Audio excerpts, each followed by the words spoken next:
وحده والصلاة والسلام على من لا نبي بعده أما بعد فأعوذ بالله من الشيطان الرجيم بسم الله الرحمن الرحيم قال الله تبارك وتعالى في كلامه المجيد ذلك الكتاب لا ريب فيه وقال النبي صلى الله تعالى عليه وسلم خيركم من تعلم القرآن وعلمه أو كما قال عليه الصلاة والسلام صدق الله خالقنا العظيم وصدق رسوله النبي الكريم ونحن على ذلك لمن الشاهدين والشاكرين مولاي صل وسلم دائما أبدا على حبيبك خير الخلق كلهم هو الحبيب الذي ترجى شفاعته لكل حول من الأحوال مقتحم يا ربي بالمصطفى بلغ مقاصدنا واغفر لنا ما مضى يا واسع الكرم مولاي صل وسلم دائما ابدا على حبیبک خیر الخلق کلہم۔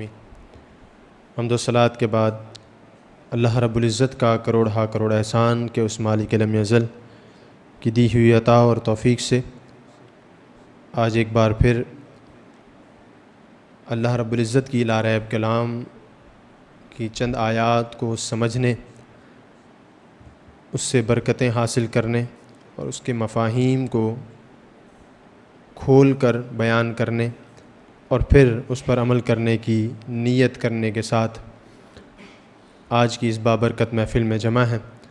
اللہ کریم سے دعا ہے کہ خلاق عالم مجھ ناچیز کی زبان میں تاثیر عطا فرمائے تاکہ ہم قرآن کریم کو صحیح معنوں میں پڑھ اور سمجھ سکیں۔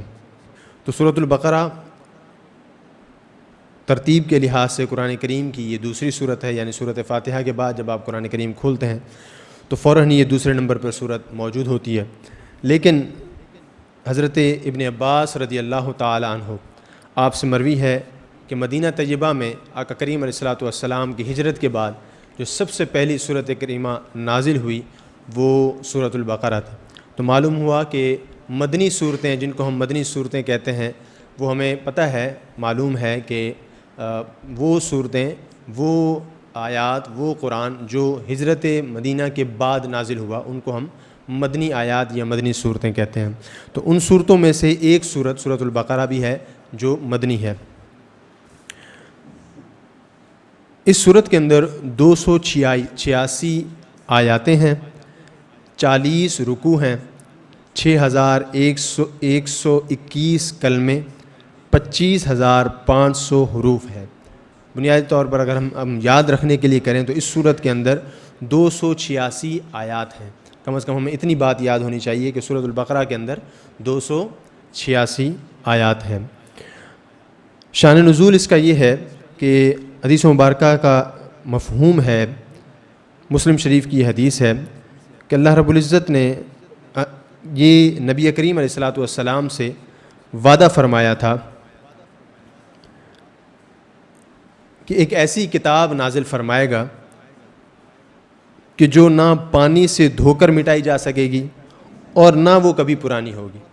یعنی اللہ رب العزت نے قرآن کریم کے حوالے سے اپنے محبوب علیہ الصلوۃ والسلام پر ایک وعدہ نازل فرمایا تھا کہ آپ پر ایک ایسی کتاب نازل ہوگی کہ جو نہ پانی کے دھونے سے مٹے گی اور نہ ہی پرانی ہوگی۔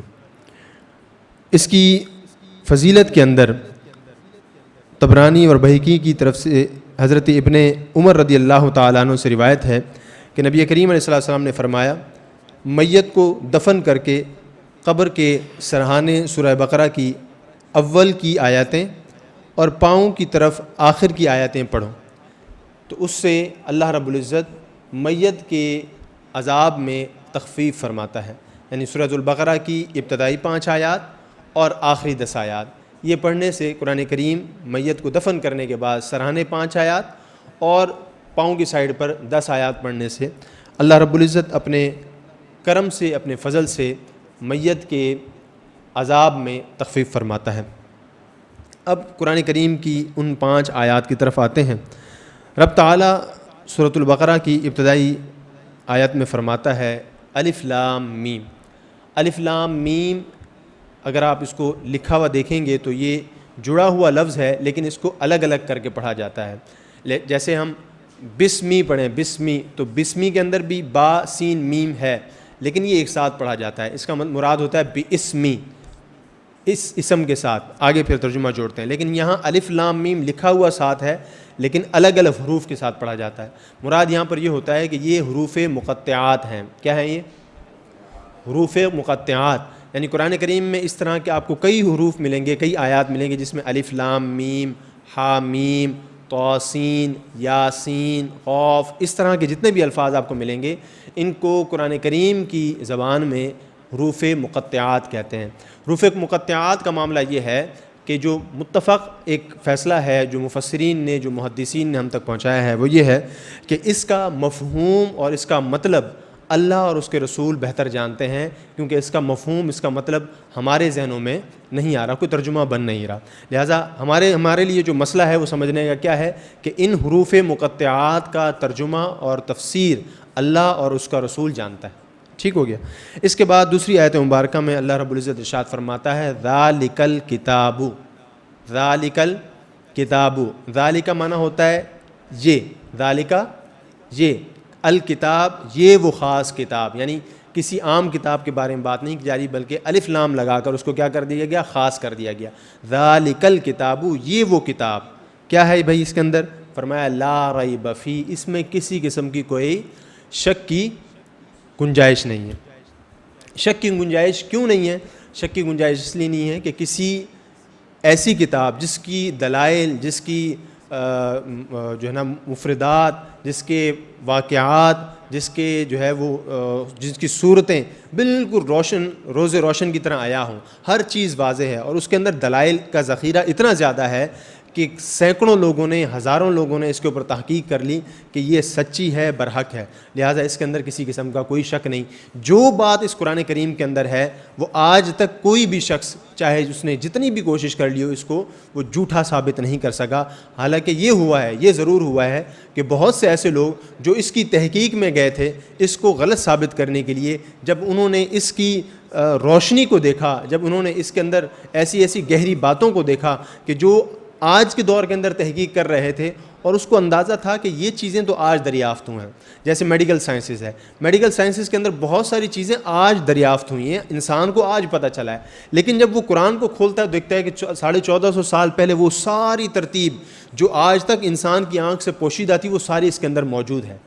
تو اس طرح اس کو یقین ہو جاتا ہے کہ یہ کوئی عام کتاب نہیں، یہ کتاب، یہ قرآن نازل کرنے والی وہی ذات ہے جس نے انسان کی پوری تخلیق فرمائی ہے، یعنی انسان کے اندر کے حصے کو جنہوں نے آج تک نہیں دیکھا تھا، وہ اندر کے حصوں کے تمام معاملات اگر قرآن بیان کر رہا ہو تو یہ ایک روشنی کی دلیل ہوتی ہے۔ تو انسانوں نے بڑا سمجھا ہے، لہٰذا یہ وہ کتاب ہے کہ جس کے اندر کوئی شک نہیں، جس کے اندر کوئی شک نہیں۔ لا ریبہ، لا ریبہ آپ الفاظ یاد کریں گے تو آپ کو یاد آ جائے گا کہ کوئی شک نہیں۔ فیہ ہدل، لا ریب فی، یعنی اس کے اندر، لا ریب فی، اس کے اندر کوئی شک نہیں۔ اسی آیت کا دوسرا حصہ ہے جس کے اندر رب تعالیٰ فرماتا ہے ہدل للمتقین، یہ بات سمجھنے کی ہے، ہدایت ہے اس کے اندر للمتقین، ہدایت ہے اس کے، ان کے لیے، کن کے لیے؟ متقین کے لیے۔ تو ترجمہ کیا بنا؟ ہدل للمتقین، ہدایت ہے متقین کے لیے۔ کیا ترجمہ بنا؟ ہدایت ہے متقین کے لیے۔ کیا ہدایت ہے؟ یہ قرآن کریم ہدایت، متقین کے لیے ہدایت ہے۔ تو یہاں پر ایک سوال پیدا ہوتا ہے کہ کیا یہ متقین کے لیے ہدایت ہے؟ مجھے اور آپ کو پتہ ہے کہ متقین کا مطلب ہوتا ہے کہ تقوی والے، خوف والے، پرہیزگار لوگ۔ تو سوال دماغ کے اندر پیدا ہوتا ہے نا کہ بھئی کیا یہ پرہیزگاروں کے لیے ہدایت ہے؟ تو گناہگاروں کے لیے ہدایت نہیں ہے، تو کیا کفار کے لیے ہدایت نہیں ہے؟ جبکہ ہم تو کہتے ہیں قرآن پوری دنیا کے لیے ہے، پوری انسانیت کے لیے۔ ایسا سوال ذہن میں آتا ہے نا کہ قرآن تو انسانیت کے لیے، عالم انسانیت کے لیے، صرف مسلمانوں کے لیے تو نہیں ہے، اور صرف مسلمانوں میں صرف متقین کے لیے تو نہیں ہے۔ متقین کا تو درجہ اعلیٰ ہوتا ہے، گناہگار بھی ہوتے ہیں اس میں جو ہے وہ کم گناہ والے، زیادہ گناہ والے بھی ہوتے ہیں۔ تو کیا وجہ ہے کہ قرآن کریم ارشاد فرما رہا ہے کہ ہدل للمتقین، یہ ہدایت ہے متقین کے لیے۔ تو یاد رکھیے گا کہ ایک قرآن کریم کی ایک اور آیت مبارکہ بھی ہے جس کے اندر ہے ہدل للناس، بات سمجھ میں آ گئی؟ ہدل للناس کی بھی ایک آیت ہے۔ تو ہدل للناس بھی ہے، لوگوں کے لیے بھی ہدایت ہے اور متقین کے لیے بھی ہدایت ہے۔ اب صرف ہم متقین کو اگر یہاں سمجھ لیں کہ متقین کا ذکر کیوں کیا گیا، تو آپ یاد رکھیے کہ جیسے ہم یہ نہیں کہتے کہ بارش برستی ہے، تو بارش اگر برس رہی ہو تو بارش برسنے کا جو زمین کو نفع ہوتا ہے وہ کیا ہوتا ہے کہ جو فصل لگی ہوئی ہے نا زرخیز جگہ ہے اس کے لیے وہ فائدہ دیتی ہے کہ وہ زرخیز جو فصل لگی وہ مزید پھوٹتی ہے. ایسے ہی ہے بارش فائدہ مند کس کے لیے؟ زرخیز زمین کے لیے. ایسے ہی ہے زرخیز زمین پر بارش برستی ہے تو اس کو مزید زرخیز کر دیتی ہے. لیکن آپ نے اندازہ کیا ہوگا کہ کیا وہ بارش جب برس رہی ہوتی ہے تو ارد گرد جو بنجر زمین ہوتی ہے, کلر والی زمین ہوتی ہے, تو کیا وہاں نہیں برستی وہاں پر بھی ہے. لیکن کیونکہ اس نے وہ زمین نفع حاصل کرنے والی ہی نہیں, اس لیے بارش تو برستی ہے لیکن نفع نہیں ملتا. اسی طرح بالکل جیسے سورج کی روشنی ہے. اب سورج کی روشنی پوری انسانیت کے لیے ہے, پوری انسانیت کے لیے نا. اب ایک شخص کال کوٹھڑی میں اندر بند ہو کر بیٹھ جائے اور بولے کہ نہیں سورج ہے ہی نہیں. ایک شخص نابینا ہے, اس کی آنکھیں ہی نہیں ہیں, اور وہ کہ نہیں سورج ہے نہیں, تو اس کے انکار کرنے سے کیا سورج کا انکار ہو جائے گا؟ نہیں, سورج اپنی جگہ قائم ہے, ٹھیک ہے, اس کی روشنی اپنی جگہ آ رہی ہے. اس کو اپنی کال کوٹھڑی سے باہر نکلنا پڑے گا, اس کو اپنی دل کی آنکھوں سے, سر کی آنکھوں سے دیکھنا پڑے گا, روشنی تب اس کو نظر آئے گی. تو اسی طرح قرآن کریم کیا ہے؟ ہدایت ہے ان لوگوں کے لیے کہ جو ہدایت کو قبول کرنے کی کوشش کرتے ہیں. سمجھ میں آ گئی بات؟ تیسری آیت مبارکہ فرمایا الذین یؤمنون بالغیب ویقیمون الصلاۃ ومما رزقناہم ینفقون. یہاں سے اس آیت مبارکہ سے ہو کیا رہا ہے؟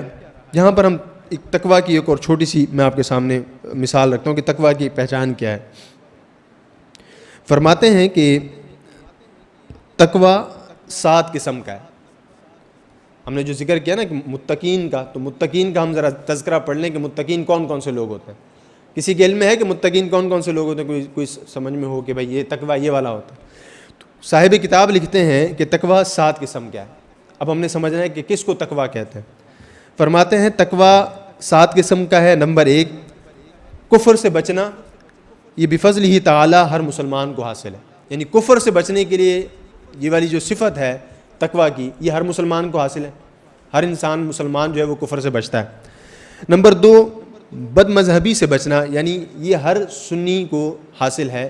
بد مذہبی سے بچتا ہے انسان. جو بھی سنی ہوگا, جو بھی صحیح العقیدہ ہوگا, کیا کرے گا؟ بد مذہبی سے بچے گا. پھر فرماتے ہیں کہ ہر کبیرہ گناہ سے بچنا. تقویٰ کیا ہے؟ ہر کبیرہ گناہ سے بچنا. پھر فرمایا کہ چوتھا یہ ہے کہ صغائر سے بھی بچنا. ہر صغیرہ گناہ سے بھی بچنا, یہ بھی تقویٰ ہے. پھر فرمایا کہ 5واں ہے کہ شبہات سے بچنا. شبہات سمجھتے ہیں؟ کسی چیز میں شبہ ہو, آپ کو کنفیوژن ہے کہ یار یہ گناہ ہے یا نہیں ہے. مثال کے طور پہ ایک بری جگہ ہے, کوئی بری دکان ہے, کوئی بری جگہ ہے, اس کے سامنے کھڑے ہونے سے اس کے اندر اپنی شرعی ضرورت کی حاصل کرنے کے لیے بھی داخل نہ ہو انسان. مثال کے طور پہ رمضان المبارک کا مہینہ ہے, ہوٹل پردے کے اندر کھلا ہوا ہے, تو انسان پردہ ہٹا کر داخل ہو رہا ہے. دیکھنے والا کیا سمجھے گا؟ یا تو اس کو روزہ نہیں یا یہ بیمار ہے. تو شبہ ہوا نا, لوگوں کو اپنے بارے میں غلط گمان کرنے کا ہم نے موقع دیا. تو فرمایا کہ تقویٰ یہ ہے کہ شبہات سے بھی انسان بچے. پھر فرمایا شہوات سے بچنا, برے خیالات سے بچنا, فحاشی سے بچنا. پھر فرمایا کہ غیر کی طرف التفات سے بچنا. یعنی اللہ کے علاوہ کسی اور کی طرف رجوع کرنا, اللہ کے علاوہ کسی اور سے اپنے آپ کو اس قدر محتاج بنا لینا کہ اللہ کا محتاج بننے کے علاوہ کسی اور کا انسان محتاج بن جائے. تو انسان کا ایمان کیا ہے کہ اللہ کا محتاج ہے انسان. صرف کس کا محتاج ہے؟ اللہ کا محتاج ہے. اور یہ جو آخری خصوصیت ہے یہ خاص لوگوں کی. یہ کن لوگوں کی ہے؟ خاص لوگوں کی ہے. پھر فرمایا ایک اور جگہ پر کہ حضرت ابن عباس رضی اللہ تعالیٰ عنہ کا فرمان ہے, فرمایا کہ متقی وہ ہے جو شرک و کبائر سے بچے. پھر فرمایا متقی وہ ہے جو اپنے آپ کو دوسروں سے بہتر نہ سمجھے. یعنی یہ وہ تقویٰ کی نشانی ہے. اب اس میں سے انسان کو ہر تقویٰ کی نشانی پر اپنے آپ کو پرکھنا ہے. متقی کون ہے؟ جو اپنے آپ کو دوسروں سے بہتر نہ سمجھے. پھر فرمایا کہ تقویٰ حرام چیزوں کا ترک کرنا اور فرائض کو ادا کرنے کا نام ہے. ٹھیک ہے. پھر فرمایا کہ تقویٰ یہ ہے کہ نبی کریم علیہ الصلاۃ والسلام کی انسان پیروی کرنا شروع کر دے. یہ تقویٰ ہے. تو یعنی اتنے سارے تقویٰ کے بنیادی خد و خال ہیں, اتنی ساری صورتیں ہیں. انسان کو کوشش کرے کہ اپنے آپ کو ہر مقام پر پرکھنے کی کوشش کرے کہ میں متقی ہوں یا نہیں ہوں. اس کے بعد آتے ہیں الذین یؤمنون بالغیب. الذین معنی ہوتا ہے وہ لوگ، الذین وہ لوگ، یؤمنون جو ایمان لائے، یؤمنون جو ایمان لائے، بالغیب غیب پر. کس چیز پر؟ اب غیب سے کیا مراد ہے؟ غیب کی دو قسمیں ہوتی ہیں. ایک وہ غیب ہے کہ جس کی دلیل واضح نہیں، جو حواس اور عقل سے بدیہی طور پر معلوم نہ ہو سکے. یعنی انسان کی حواس، جو 5 حواس خمسہ ہوتی ہیں، ان سے یا عقل سے کسی چیز کے بارے میں معلوم نہ ہو سکے، اس کو کہتے ہیں غیب. ٹھیک ہے. اور جس پر کوئی دلیل سامنے نہ آئی ہو، جس پر کوئی دلیل واضح نہ ہو. اور یہ وہ علم غیب ہے جو اللہ کا ذاتی علم. یہ وہ کون سا علم ہے؟ یعنی وہ علم جو حواس خمسہ سے بھی حاصل نہیں کیا جا سکتا. یعنی نہ دیکھنے میں حاصل ہوتا ہے، نہ سننے میں حاصل ہوتا ہے، نہ زبان سے حاصل ہو سکتا ہے، نہ سوچنے سمجھنے سے حاصل ہو سکتا ہے، عقل میں بھی نہیں آتا ہے، اور نہ جس کی دلیل ہے قرآن و حدیث میں ہمارے سامنے اس کی کوئی دلیل نہیں مل رہی. تو ایسا علم کیا ہے؟ علم ذاتی. اللہ کا علم کیا ہے؟ وہ علم ذاتی. اور یہ صرف اللہ کے ساتھ خاص ہے. بات سمجھ میں آ گئی؟ یہ علم کس کے ساتھ خاص ہے؟ اللہ کے ساتھ خاص ہے. دوسرا علم وہ ہے جیسے صانع عالم، اس پوری کائنات کی تخلیق. اب بظاہر طور پر تو ہمیں نہیں پتہ کہ یہ پوری کائنات کیسے تخلیق کی گئی، لیکن اس کی نشانیاں، اس کے دلائل قرآن و حدیث کے اندر موجود ہیں موجود کہ نہیں؟ ایسے ہمیں دیکھا تو ہمیں کیسے پتہ چلے گا کہ یہ خلقت کیسے تخلیق کی گئی؟ لیکن اگر ہم غور و فکر کریں تو قرآن کریم کے اندر بھی اس کی نشانیاں موجود ہیں، اور احادیث کے اندر بھی اس کی نشانیاں موجود ہیں. خبر کس نے دی؟ نبی کریم علیہ الصلوۃ والسلام نے خبر دی. تو یہ وہ علم غیب ہے علم غیب. یعنی ہمیں نہیں پتہ، ہم نہیں دیکھ سکتے اس کو، نہ میں آنکھ سے دیکھ سکتا ہوں کہ یہ کیسے بنی ہوگی، نہ میں چھو کے دیکھ سکتا ہوں کیسے بنی ہو. غور و فکر کر سکتا ہوں، اور غور و فکر بھی کیسے کر سکتا ہوں؟ دلیل کی بنیاد. تو جو چیز، جو علم دلیل کی بنیاد پر کہیں نہ کہیں موجود ہو، چاہے وہ قرآن کے اندر چاہے وہ حدیث کے اندر، وہ کون سا علم کہلاتا ہے؟ جس کا علم ذاتی نہیں بلکہ عطائی ہو. ایک ہے علم ذاتی اور ایک ہے علم عطائی. مراد کیا ہے؟ علم ذاتی صرف اللہ تعالیٰ کا، جو میں نے آپ کے سامنے پہلے بات کر دی. اب ہے علم عطائی. علم عطائی وہ ہے کہ جو اللہ نے علم عطا کیا قرآن کے ذریعے. قرآن کا نزول ہوا، قرآن کے اندر آیات نازل ہوئی، تو وہ علم عطا ہوا. اللہ نے عطا کیا. کس کو عطا کیا؟ نبی کریم علیہ السلام کی ذات. ایسے ہی ہے، نبی کریم علیہ السلام کی ذات پر قرآن نازل ہوا، تو وہ علم کیا کہلایا؟ علم عطائی. یاد رہے گا کہ ایک ہے علم ذاتی جو اللہ کا علم ہے، اور ایک ہے علم عطائی جو ہے تو اللہ کا علم، لیکن وہ علم اللہ نے اپنے محبوبین کو عطا کیا ہے، اپنے محبوب بندوں کو عطا کیا ہے. وہ کون سا علم ہے؟ جیسے کائنات کی تخلیق کا علم، ٹھیک ہے، جیسے بعثت نبوت کا علم، جیسے نبی کریم علیہ السلام کو مبعوث کیا گیا، نبی بنا کر بھیجا گیا. تو ہم نے دیکھا کہ نبی کریم علیہ السلام کو کیسے مبعوث کیا گیا؟ نہیں دیکھا نا. تو ہمیں اعلان ہوا، بتایا گیا، قرآن نے بتایا. ٹھیک ہے، نبی کریم صلی اللہ علیہ وسلم نے اعلان کیا. تو یہ ہے تو علم غیب، لیکن یہ علم عطائی ہے. تو جس علم کی دلیل قرآن و حدیث کے اندر موجود ہو وہ کون سا علم کہلاتا ہے؟ علم عطائی. اور جس کی دلیل موجود نہ ہو وہ کون سا علم کہلاتا ہے؟ علم ذاتی، جو اللہ تعالیٰ کے ساتھ خاص ہے. پھر فرمایا وَيُقِيمُونَ الصَّلَاةَ، اور نماز قائم کرتے رہو. کیا فرمایا؟ یقیمون الصلاۃ، اور قائم کرتے ہیں الصلاۃ، نماز کو.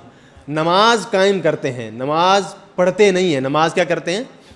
قائم کرتے ہیں. نماز قائم کرنے کے 2 طریقے ہیں، 2 حقوق ہیں. یعنی اگر ہم آپ آسان لفظوں میں کہیں تو نماز کے 2 حقوق ہیں. کیا ہیں نماز کے؟ ایک ہے ظاہری حق اور ایک ہے باطنی حق. نماز کے کتنے حقوق ہیں؟ ظاہری حق اور باطنی حق. ظاہری حق کیا ہے؟ کہ انسان نماز پابندی سے پڑھتا رہے، نماز کی فرائض کے اندر، سنتوں کے اندر، نوافل کے اندر کوتاہی نہ کریں. ظاہر کیا ہے؟ نماز کے لیے جو شرائط ہیں وہ پوری کریں. ظاہری شرائط ہے نا، وضو کرنا ظاہری شرط ہے نا، قبلہ طرف منہ کرنا ظاہری شرط ہے، کپڑوں کا پاک ہونا کیا ہے؟ ظاہری شرط ہے نا. جو جس جگہ نماز پڑھ رہے ہیں وہ جگہ کا پاک ہونا کیا ہے؟ ظاہری شرط ہے. نماز کا وقت ہونا کیا ہے؟ ظاہری شرط ہے. یعنی یہ ان ساری شرائط کو پورا کرنا نماز کا ایک حق ہے. ٹھیک ہے. دوسرا حق کیا ہے؟ دوسرا حق یہ ہے کہ نماز کو خشوع و خضوع کے ساتھ پڑھنا. تب جا کر کہلائے گا کہ نماز کو قائم کیا گیا. نماز کو پڑھا نہیں گیا، کہ نماز کو ادا نہیں کیا گیا، بلکہ نماز کو قائم کیا گیا. تو صفت جو بیان ہوئی کیا ہوئی؟ نماز کو قائم کرنے والے ہیں، اللہ کے غیب پر ایمان لانے والے ہیں، اور کیا ہیں؟ نماز کے قائم کرنے والے ہیں. مطلب یہ ہے کہ وہ نماز کی ظاہری شرائط کو بھی پورا کرتے ہیں، نماز کے باطنی شرائط کو بھی پورا کرتے ہیں. باطنی شرائط سے کیا مراد ہے؟ خشوع اور خضوع کے ساتھ.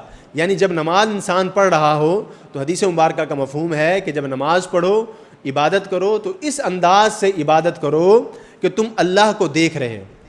نماز پڑھو، عبادت کرو تو اس انداز سے کرو تم اللہ کو دیکھ رہے ہو. تو جب انسان عبادت کے اندر ہو اور اللہ تصور یہ ہو کہ میں اللہ کو دیکھ رہا ہوں، تو مجھے بتائیں پھر دماغ اور دل ادھر ادھر کی باتیں سوچے گا یا صرف نماز کے بارے میں سوچے گا؟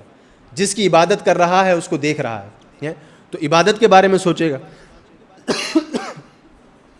پھر فرمایا اسی حدیث مبارکہ کے اندر دوسری جگہ دوسرے حصے کے اندر کہ نماز کم از کم اس طرح پڑھو کہ اللہ تمہیں دیکھ رہا ہے.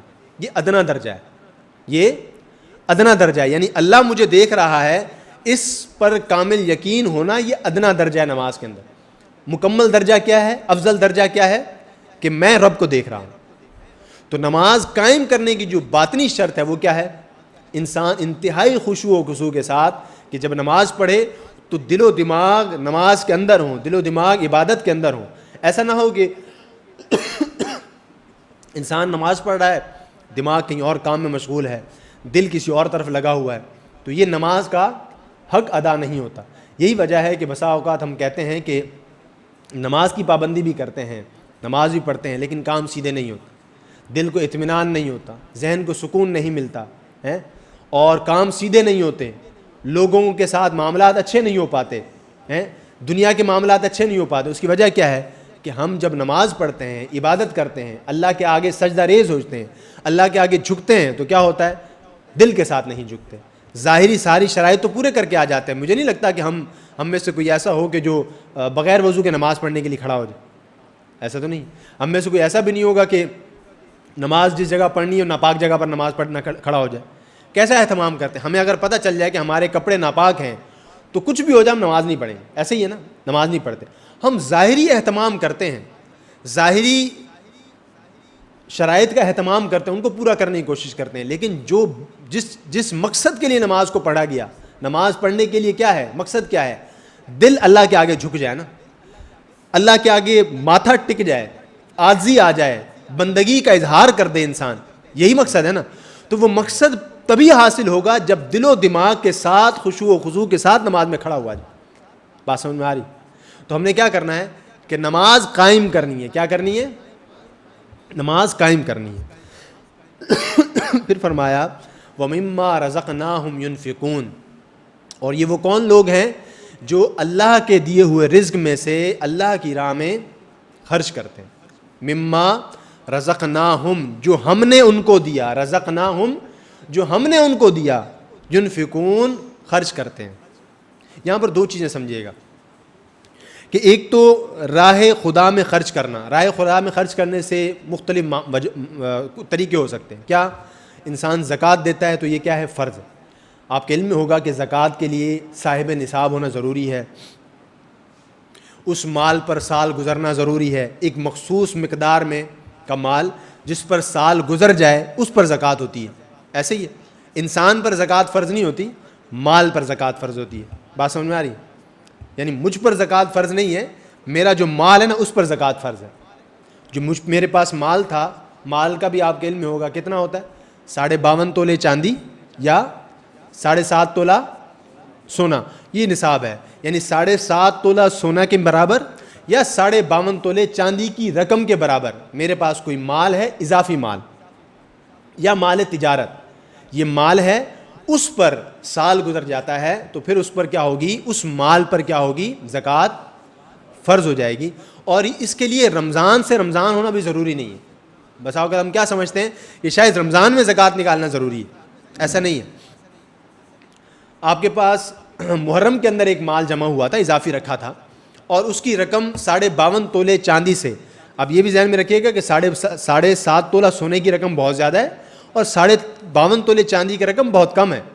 اور 52.5 تولے چاندی کی رقم کے برابر چاندی یا کوئی اضافی مال یا کوئی مال تجارت جس کو آپ خریدتے بیچتے ہیں. کوئی چیز آپ نے لی ہوئی ہے، ایسی لی ہوئی ہے جس سے آپ تجارت کرتے ہیں، خریدتے بیچتے ہیں. وہ آپ نے محرم میں خریدی تھی بیچنے کے لیے. محرم میں خریدنی تھی کس کے لیے؟ بیچنے کے لیے. پورا سال گزر گیا, اگلی محرم آ گئی, وہ بکی نہیں. آپ کی نیت کیا تھی؟ وہ بیچنے کی, مال تجارت تھا. یا پھر آپ نے کوئی ایسی اضافی رقم, یعنی اپنے ضرورت سے زیادہ کوئی ایسی اضافی رقم یا ایسی چیز اضافی, سونے کی صورت میں, چاندی کی صورت میں, ہیروں کی صورت میں, کوئی بھی اور صورت میں, جس کی مالیت جو ہے وہ 52.5 تولے چاندی کی رقم سے زیادہ بنتی ہے, وہ آپ نے محرم میں خریدی تھی, اس پر سال گزر گیا, تو اب اس کے اوپر کیا ہوگا؟ زکوٰۃ اس کے اوپر فرض ہو جائے گی. ایک اور بات بھی مسئلہ میں آپ کو سمجھا دوں. یہاں پر سونا اکثر ہمارے ہاں گھروں میں کس کے پاس ہوتا ہے؟ مردوں کے پاس ہوتا ہے؟ نہیں, خواتین کے پاس ہوتا ہے نا.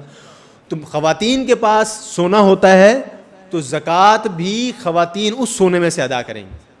ایسا نہیں ہے کہ خواتین کے پاس سونا ہے, وہ سونا رکھا رہے, زکوٰۃ مرد ادا کرتا پھرے, ایسا بھی نہیں. اور یہ بھی یاد رکھیے گا کہ جو سونا رکھا ہوا ہے زکوٰۃ اس میں سے دینی ہے. اب یہ ضروری نہیں ہے بول رہا ہے کہ بھائی 7.5 تولہ 8 تولہ سونا تو رکھا ہوا ہے, لیکن میرے پاس اضافی رقم ہی نہیں ہے. یعنی جو میرے پاس زکوٰۃ بن رہی ہے, خاتون بولے کہ میرے پاس جو زکوٰۃ میرے اوپر بن رہی ہے, میرے پاس 8 تولہ سونا رکھا ہوا ہے, 7.5 تولہ سونا رکھا ہوا ہے, زکوٰۃ تو مجھ پر بن رہی ہے, فرض ہے مجھ پر زکوٰۃ, لیکن میرے پاس کیش رقم نہیں ہے, کیسے ادا کروں؟ تو یہ بہانہ ہے. یہ کیا ہے؟ بہانہ ہے. اس مال پر زکوٰۃ ہے, اب چاہے اس میں سے کچھ حصہ بیچ کر ادا کیا جائے یا اضافی مال سے ادا کیا جائے. 8 تولہ سونا ہے نا, 8 تولے سونے میں سے جتنی رقم اس کی زکوٰۃ کی بنتی ہے اتنا سونا نکال کر زکوٰۃ دینا یہ فرض ہے. یہ کہیں بھی نہیں ہے کہ آپ کے پاس سونا رکھا ہوا ہے, اب آپ انتظار کر رہے ہیں کہ پیسے آ جائیں تو میں زکوٰۃ ادا کروں. زکوٰۃ جس چیز پر ہے چاہے اس کو بیچ کر زکوٰۃ ادا کرنی پڑے تو زکوٰۃ ادا کی جائے گی. بات سمجھ میں آ گئی؟ تو کیا ہے؟ وَمِمَّا رَزَقْنَاهُمْ يُنْفِقُونَ, اللہ نے جو عطا کیا ہے اس سے کیا کرنا ہے؟ خرچ کرنا ہے. تو خرچ کرنے کی کیا صورت ہے؟ زکوٰۃ تو فرض ہے, اگر فرض ہوگی تو زکوٰۃ ادا کرنا ہے. اسی طرح صدقہ و خیرات وہ بھی ادا کرنا ہے. اسی طرح نفلی صدقات جو بھی عطا کیا ہے. یہاں پر یاد رکھیے گا کہ یہ جو لفظ مما ہے نا, مما کا اشارہ اس طرف ہے, اس کو کہتے ہیں تبعیدیہ. کیا کہتے ہیں؟ تبعیدیہ. اس کا اشارے سے مراد یہ ہے کہ مال وہ جو ہم نے تمہیں دیا ہے. اللہ کیا فرما رہا ہے؟ مما رزقناہم, وہ مال جو ہم نے تمہیں دیا, تم نے خود نہیں کمایا, تمہارا خود کا کمال نہیں ہے, ہم نے اپنے فضل سے تمہیں دیا ہے, اس میں سے تم نے خرچ کرنا. تو کیا پتا چلا کہ اللہ انسان کو بتا رہا ہے کہ جو تمہارے پاس مال ہے وہ تمہارا نہیں ہے, ہم نے تمہیں دیا ہے, ہمارے دیے ہوئے مال میں سے تم نے کیا کرنا ہے؟ خرچ کرنا ہے.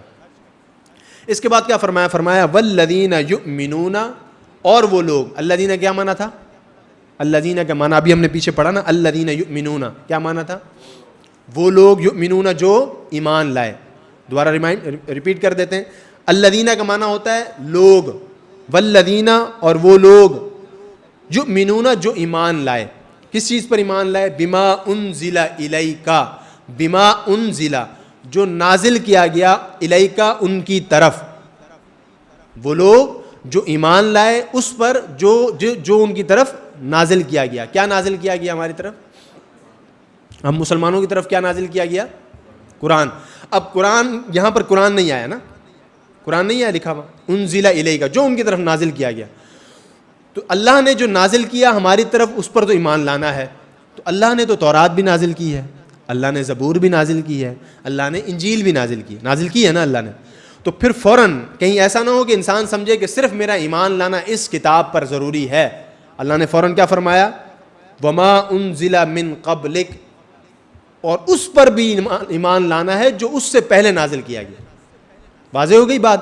پتہ چلا کہ صرف قرآن پر ایمان نہیں لانا, بلکہ جو اس سے پیچھے جتنا بھی نازل ہوا, چاہے وہ صحائف کی صورت میں, چاہے وہ تورات کی صورت میں, زبور کی صورت میں, انجیل کی صورت میں, ان سب پر ایمان لانا کیا ہے؟ ضروری ہے, لازمی ہے. ان میں سے کسی ایک کا بھی انسان انکار کرے گا, چاہے وہ کسی صحیفے کا انکار کرے, چاہے وہ کسی کتاب کا انکار کرے, یعنی تورات زبور انجیل میں سے کسی ایک کا بھی انکار کرنا کیا ہے؟ کفر. کیا ہے؟ کیوں کفر ہے؟ کیونکہ نص قطعی ہے. اس کو کہتے ہیں نص قطعی. کیا کہتے ہیں؟ جس چیز کا قرآن کے اندر واضح حکم آ جائے. واضح کیا آ جائے؟ حکم آ جائے, بالکل واضح حکم آ جائے کہ تم نے یہ عمل کرنا ہے, اس کو کہتے ہیں نص قطعی. نون صاد قطعی, یاد رہے گا. اس کو کیا کہتے ہیں؟ نص قطعی سے یہ ثابت ہے کہ انسان کو، مسلمان کو قرآن پر بھی ایمان لانا ہے، اور ما قبل جتنی بھی کتابیں نازل ہوئی، صحائف نازل ہوئی، سب پر کیا کرنا ہے؟ ایمان لانا ہے۔ اب یہاں پر ایک بات ذہن میں رکھیے گا، پچھلی تمام کتابوں پر ایمان لانا ضروری ہے۔ ایمان لانے میں اور عمل کرنے میں فرق ہوتا ہے۔ بات سمجھ میں آ رہی؟ ایمان لانے میں اور فرق ہوتا ہے۔ پچھلی جتنی بھی کتابیں ہیں ان پر ایمان لانا لازم ہے، فرض ہے، لیکن اس کے اندر وہ تمام کے تمام احکامات جن کو ہمارے قرآن نے منسوخ کر دیا، یعنی اس کے اندر وہ حکم تھا، قرآن کے اندر ایک آیت ہے جس سے اس حکم کو منسوخ کر دیا گیا، تو اب اس پر ایمان تو لائیں گے لیکن اس پر عمل نہیں کریں گے۔ مثال کے طور پہ قرآن سے پہلے پچھلی تمام کتابوں کے اندر قبلہ کون سا تھا؟ بیت المقدس۔ کیا تھا؟ بیت المقدس قبلہ تھا۔ تو ان کتابوں کے اندر بیت المقدس کیا ہے؟ قبلہ ہے۔ تو ایمان لانا بھی ضروری ہے لیکن عمل کرنا ضروری نہیں ہے۔ کیوں؟ کیونکہ قرآن کے اندر آیت مبارکہ آ گئی، قد نرا تقلب وجهك في السماء فلنولينك قبلة ترضاها فول وجهك شطر المسجد الحرام الى المسجد الاقصى۔ اب پیچھے کی تمام کتابوں کے اندر حکم کیا تھا؟ مسجد اقصی کی طرف منہ کر کے نماز پڑھو۔ قرآن کریم نے ایک آیت کے ذریعے ان تمام احکامات کو منسوخ کر دیا۔ اب قبلہ کس طرف ہے؟ مسجد حرام کی طرف۔ تو یہاں سے مسئلہ سمجھ میں آ گیا آپ کو کہ تمام کتابوں پر ایمان لانا ضروری ہے، عمل کس چیز پر کیا جائے گا؟ قرآن کریم پر۔ عمل کس پر کیا جائے گا؟ قرآن کریم کے احکامات پر عمل کیا جائے گا۔ اب تورات، زبور، انجیل کے احکامات پر عمل ہمارے لیے نہیں کیا جائے گا، ایمان صرف لایا جائے گا۔ ایک اور مسئلہ یہاں پر سمجھ لیں، قرآن کریم پر اجمالاً ایمان لانا ہر مسلمان پر فرض ہے۔ کیا ہے؟ اجمالاً، یعنی یہ پورا قرآن ہے، اس کو پورا قرآن ماننا، الحم سے لے کر والناس تک پورا ماننا، قرآن حرفاً ماننا، یہ ہر مسلمان پر کیا ہے؟ فرض ہے۔ لیکن اس پورے قرآن کو سمجھنا ہر مسلمان پر فرض نہیں، اس کی تفصیل کو سمجھنا ہر مسلمان پر فرض نہیں، یہ فرض کفایہ ہے۔ اس کے لیے کیا فرمایا؟ کنتم خیر امۃ اخرجت للناس۔ نبی کریم علیہ السلام نے کیا فرمایا؟ خیرکم من تعلم القرآن وعلمہ۔ یعنی ضروری نہیں ہے کہ ہر مسلمان قرآن کے ایک ایک حرف کو سمجھے، بلکہ فرمایا تم میں سے بہتر ہیں وہ لوگ جو قرآن کو سیکھیں اور سمجھیں، قرآن کو سیکھیں اور سکھائیں، بہتر تم میں سے وہ لوگ ہیں۔ تو پتہ چلا کہ قرآن پر پورا ایمان لانا ہر مسلمان پر فرض ہے، لیکن قرآن کی تفصیل پر ایمان لانا ہر مسلمان پر فرض نہیں ہے۔ اس کے لیے علماء موجود ہیں۔ پھر کیا فرمایا اسی آیت کا، چوتھی آیت کا آخری حصہ، وَبِالْآخِرَةِ هُمْ يُوقِنُونَ۔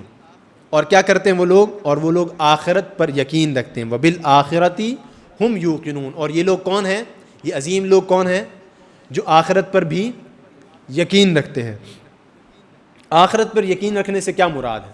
آخرت پر یقین رکھنے سے یہ مراد ہے کہ جس طرح ہم نے قرآن کریم پر یہ کہا نا کہ اس کے اندر کسی قسم کا کوئی شک نہیں، کسی قسم کی کوئی شبہ نہیں، یہ ہر قسم کے شک سے، ہر قسم کے شبہ سے پاک ہے، یہ شروع میں ہم نے پڑھا نا، تو اسی قرآن کریم کے اندر قیامت کا ذکر ہے، اسی قرآن کریم کے اندر دنیا کے فنا ہونے کا ذکر ہے، اسی قرآن کریم کے اندر قیامت کے برپا ہونے کا ذکر ہے، اسی قرآن کریم کے اندر جنت اور دوزخ کا ذکر ہے۔ لہٰذا جس طرح ہم نے ذہن میں ایمان رکھ لیا کہ یہ کتاب شک والی نہیں، اس میں کوئی شبہ نہیں، تو پھر ہمیں اس قرآن کی ان باتوں پر بھی یقین رکھنا ہے نا کہ یہ قرآن کی یہ جو بات ہے کہ قیامت برپا ہوگی، یوم جزا ہوگا، حساب کا دن ہوگا، جنت کا معاملہ ہوگا، دوزخ کا معاملہ ہوگا، تو پھر اس پر بھی ہم نے کیا کرنا ہے؟ یقین رکھنا ہے۔ ٹھیک ہو گیا؟ تو یہ وہ عظیم لوگ ہیں جنہوں آخرت پر بھی ایمان رکھتے ہیں۔ آخری آیت مبارکہ فرمایا اولئک علی ھدی من ربہم، وہی لوگ اپنے رب کی طرف سے ہدایت پر ہیں۔ کون لوگ؟ جن کی یہ صفات بیان ہوئی، الذین یؤمنون بالغیب، غیب پر ایمان رکھتے ہیں، ویقیمون الصلاۃ، نماز قائم کرتے ہیں۔ یاد رکھیے گا، نماز قائم کرتے ہیں۔ جیسے آپ نماز قائم سوچیں گے تو آپ کے ذہن میں آئے گا کہ اس کا حق ادا کرنا ہے۔ وَمِمَّا رَزَقْنَاهُمْ يُنْفِقُونَ، اور اللہ کے دیے ہوئے رزق میں سے عطا کرتے ہیں۔ خرچ کرتے ہیں. والذین یؤمنون بما انزل الیک وما انزل من قبلک, ایمان لاتے ہیں جو ان کے لیے نازل کیا گیا اور ان سے ماقبل بھی نازل کیا گیا. پھر فرمایا اور آخرت پر بھی ایمان رکھتے ہیں. یہ وہ کون لوگ ہیں؟ اولئک علی ہدی من ربہم, وہی لوگ اپنے رب کی طرف سے ہدایت پر ہیں, وہی لوگ اپنے رب کی طرف سے ہدایت پر ہیں. وَأُولَٰئِكَ هُمُ الْمُفْلِحُونَ, اور وہی مراد کو پہنچنے والے ہیں, وہی فلاح کو پہنچنے والے ہیں, وہی کامیابیوں کو پہنچنے والے ہیں. کامیابی کیا چیز ہے؟ ایک دنیا کی کامیابی, دنیا کی فلاح, دنیا کی مراد. ایک مومن کی جو کامیابی, مراد, فلاح, وہ کیا ہے؟ آخرت کی نجات, آخرت کے اندر مرتبہ, آخرت کے اندر عزت, آخرت کے اندر شفاعت, آخرت کے اندر دیدار مصطفیٰ صلی اللہ علیہ وسلم, آخرت کے اندر دیدار عز و جل ہے. یہ انسان کی مراد ہے. تو جو شخص ان تمام چیزوں کو, ان تمام صفات کا حامل ہو جاتا ہے, اپنے اندر لے آتا ہے, وہ کیا ہو جاتا ہے؟ فلاح پا جاتا ہے. اللہ کی طرف سے ہدایت یافتہ بھی ہے, اور جو اللہ کی طرف سے ہدایت یافتہ ہو گیا وہ کیا پا گیا؟ فلاح پا گیا. تو آج کے درس کریم کے اندر ہم نے سورۃ البقرہ کی ابتدائی 5 آیات کا ترجمہ اور تفسیر سمجھنے کی کوشش کی. سورۃ البقرہ کی میں نے آپ سے ذکر کیا تھا کہ مدنی, پہلی مدنی سورت ہے. ایک بات آپ نے یاد رکھنی ہے, 286 آیات ہیں اس کے اندر, ایک بات یہ یاد رکھنی ہے آپ نے. اور پھر اس کے اندر ہم نے کیا یاد رکھنا ہے کہ یہ لا شک الف لام میم, سب سے پہلے کیا یاد رکھنا ہے؟ حروف مقطعات. کیا ہیں حروف مقطعات؟ جو لکھے ہوئے تو ایک ساتھ ہوتے ہیں, پڑھے الگ الگ جاتے ہیں, جیسے طٰہٰ, یاسین, حامیم, پڑھے الگ الگ جاتے ہیں. یہ ہے کیا ہیں؟ حروف مقطعات. حروف مقطعات کا مفہوم کس کو پتہ ہے؟ اللہ اور اس کے رسول کو. واضح ہو گیا؟ تو یہ ہم نے تھوڑا سا اپنے ذہن میں بٹھا لینا ہے. اور اس کے بعد ہم نے اس کے اندر ہم نے پڑھا کہ ایمان والوں کی صفات. اللہ رب العزت سے دعا ہے کہ خلاق عالم ہم تمام کا یہاں سیکھنا, سمجھنا اپنی بارگاہ میں قبول و منظور فرمائے.